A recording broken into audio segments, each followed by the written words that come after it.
Alrighty guys, I'm re-recording this video because there was an update. Um,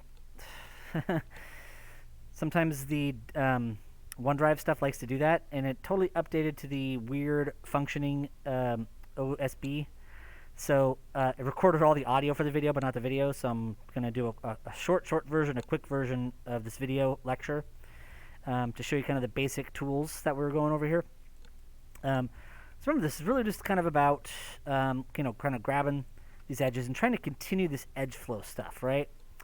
And of course, I could right-click, and that's going to allow me to bridge edge loops. And that bridges those through there, right? Kind of continuing this edge flow through there.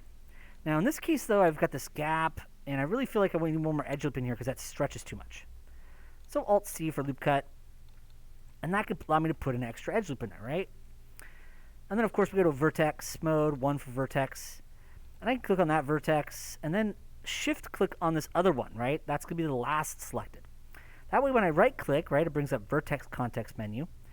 And right down here is merge vertices, and I could do at last, right? And there's lots of other options here. I can merge at a cursor if you've created it, or at the center position, or at the first vertex selected, right? So I'm going to do at last. And you see that merges those together into kind of your nice little kind of edge flow through here, right? And that's cool because we wanted to kind of keep this edge flow going through there. Now in this case, I'm going to go to 2 for edge mode though, because I do have kind of this edge loop right here, right? And remember, if you double left click, it selects an edge loop. I can right click, and remember there's that new face from edges. We saw it in one of our earlier videos. And that creates this right here with this nice little n-gon right there, right? And remember, n-gons really can kind of pull the shape in weird directions. You just see the flow is not exactly what we want through here. And it can create little dents and divots. The bigger the n-gon, and remember, an n-gon is just a polygon with 5 vertices or more, right? It's bigger than a quad. Quad's got 4 vertices, a triangle's got 3. We really like to work with quads most of the time, although the occasional triangle's fine if it's does a good termination for the kind of flow you want. But use them sparingly. And n-gons really are just kind of on like architectural things. Walls, flat surfaces that don't round through subdivisional surfaces, that don't animate or deform or change shape. So we really don't want this n-gon here, right? So what I want is I want to turn this into a quad because I want this nice flow through here. And I want this to be a triangle that I can then kind of rework this section right through there. So I'm going to go to 1 for vertex mode. And I'm going to select a vertex here and a vertex here. And what we could do is actually create an edge between those. So if I right-click, there is something called connect vertex pairs, right? And that actually makes an edge between those. Now remember, I did briefly show you in the lecture earlier the knife tool. Now you really don't need this here, but the knife tool can, of course, connect vertices. So it can do that similar thing. Hit enter to kind of have it be finalized. But that knife tool, which K is the quick key for, also is basically your slice tool. So if I left click and then kind of drag the cursor and left click again, it just creates a slice through there. You hit enter to finalize it. But you notice that creates a bunch of n-gons and weird shapes there. So that's the kind of thing you might only need like 5% of the time. Also, it can kind of go manually like you saw with there. I can go from edge to a vertex or to other edges, right? It can even go through multiple edges. And in fact, you can just hold down left mouse button to kind of drag it, right? And you see it kind of allows you to kind of draw your shape. You can hit enter and that finalizes it. So the knife tool is kind of a really freeform way to add in edge loops. But you also see it's kind of messy, right? It creates pretty ugly geometry and edge flow, and it makes the shape pinch in weird ways. So the knife tool is one of those tools that it's great to have for the 5% of times that you need it. But it's great for you guys to see that. And like I said, I'm doing the short version. I'm recording this quicker because I want to get it up to you guys. And sometimes when I'm doing a lecture, I talk a little more about other stuff, and we kind of already talked about these things. So in this case, though, we are still left with this flow right here, right? It's a triangle, but it still kind of still pulls and curves in a little bit weird there. That's just not ideal. It's not exactly the flow I want it to. There might be, right? I might want to flow through here, but then I'd maybe try to enhance it more and bring it down through here with more edge loops. But in this case, I really kind of just want this flow to kind of continue up through this top part, right? It kind of looks like this is getting stretched a little bit. So remember, one of the ways you could fix stuff is we filled holes, we connected vertices, but you can also just go to 2 for edge mode, select the edge on the top of that triangle, and remember, delete on your keyboard brings up your delete menu. And in this case, we want to dissolve edges, right? Because that properly takes that edge out while leaving the polygon. This does leave an n-gon, though, but you kind of look like this edge loop wants to continue through here. And that's exactly what we're going to do, right? Alt-C for loop cut. It's right there, but Alt-C is the quick key. And, of course, we can left-click to put it right in there. I'll go back to my tweak tool. Remember, Q's that, or if you've got quick key set up. And one of the things I did show you is going down here, and you notice we have this shrink and flatten, and this push-pull right here, right? Now, if I go to push-pull right there, you'll notice that we can kind of just, grab this guy, and it kind of moves along in at the normal direction, out along the normal direction. Middle mouse button will, of course, do that as well.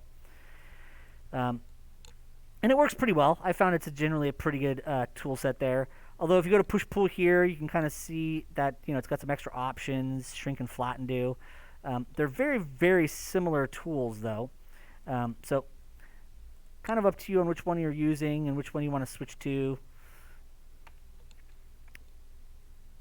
So if I kind of middle mouse click, see there's the shrink and flatten, right?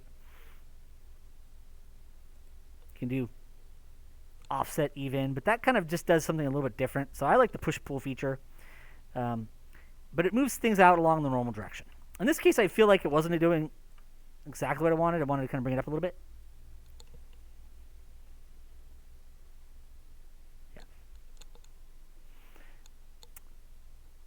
Yeah. Is the pass there?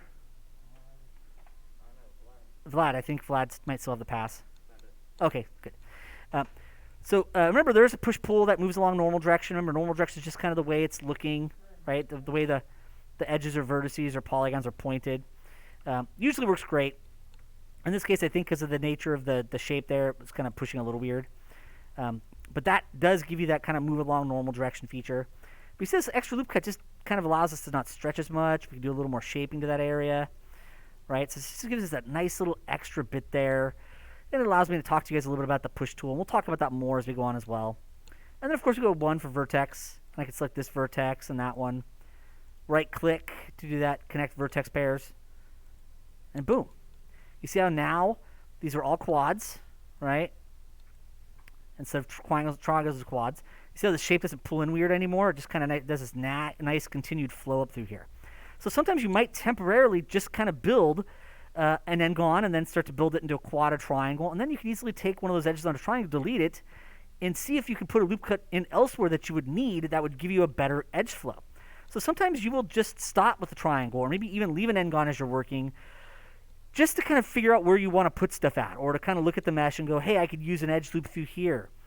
So as you start to kind of, fill with the new face from edges, as you start to use connect, vertex pairs, and loop cut, you can start to kind of fill in and get these kind of all in a better flow to kind of have that exact edge flow that you want for your shape, right? All right, so I think that'll be a great place to stop. Like I said, the nice thing is when you do it for a second time and you're trying to make up for a failed video capture, you can go through and do it a little faster. So just really mostly it was just kind of 1 or 2 new tools I want to make sure you guys know about, like merge vertex, right? The right-click, merge vertices. When you have multiple, right? Right-click, merge vertices at last. Connect vertex pairs. That's kind of a great way to remember. Connect vertex pairs adds an edge between vertexes, where merge actually takes them, snaps them together, and merges them, welds them together, right? So they do distinctly different things. And then, the push-pull you might not even need. You might not even need those. It was just more to get you guys to know them. Moves your stuff along normal directions, which could be pretty cool, pretty useful. And sometimes just kind of having a triangle and then deleting an edge, you can kind of put an edge loop in and then connect pairs up to make a better flow. That gives you more of what you want. And it's nice to just kind of talk about how that kind of vertex kind of flows, that triangle just didn't give us quite exactly the shape we wanted to. And so we knew, hey, I want to get rid of that. So delete that edge to make it an n-gon, and then boom, I can put that loop cut through the back part here. That really helped that flow to be much better. It's clean, it's smooth. That's got that nice continuation, that door edge loop through the back here, which is kind of what we had going on earlier on and we wanted. But now we also have a pretty complete door. We'll probably do a little bit of tweaking to this on later lectures and videos, but we've now got kind of the whole side panel with some cool, neat little forms and flows. And that's just kind of what I wanted to do. And then briefly just showing you guys how the knife tool works, right? That's a cool tool to just kind of cut through stuff.